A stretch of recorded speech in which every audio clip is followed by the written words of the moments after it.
Spydkasteren Doiforos. Den forestiller enten Zeus, Poseidon eller en atlet. Den blev fundet i havet ved Kap Artemision på Euboea. Den stammer fra tidlig klassisk tid og er et typisk eksempel på deres udforskning af skulpturens dynamik. Den adskiller sig fra de symmetriske tendenser, i det hovedet er drejet, den ene arm er let bøjet, og fødder og ben er drejet lidt i hver sin retning. Overkroppens frontalitet giver den en ellers dynamiske skulptur et lidt stift udtryk. Den stammer fra omkring 450 før Kristi fødsel, det vil altså sige, det er klassisk tid. Den er lavet i bronze, og skulpturen er 2,09 meter høj. I dag er den placeret på Nationalmuseet i Athen. Skulpturen står i fristilling, hvilket var typisk for den tidlige klassisk tid. Den har et skæg, hvilket også var noget nyt. Det var typisk, at det var yngre mænd, der blev skulptureret af. Dette er dog en ældre mand med det her skæg.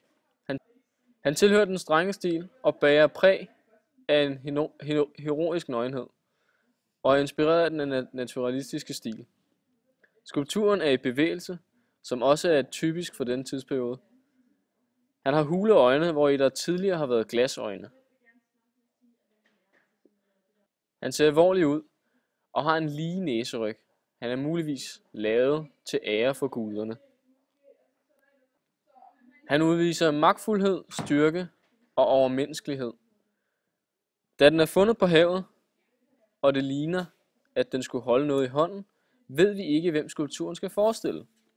Måske er det Zeus, og så derfor holder han måske et lyn i hånden. Det kunne også være Poseidon, som skulle holde en træfork. Han kunne også være en helt almindelig atlet, som skulle kaste et spyd eller en lanse. Alvoren i skulpturen kan være resulteret af perserkrigene. Man kan også kommentere på hans sofrosyne. Sofrosyne er meget fremtrædende.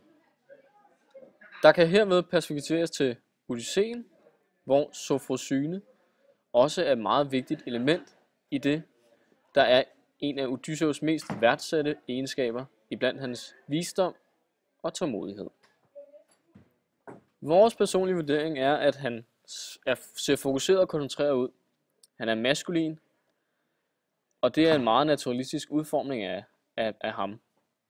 Han er typisk for den tid. Alt i alt er det en meget detaljeret og flot støbning af en skulptur.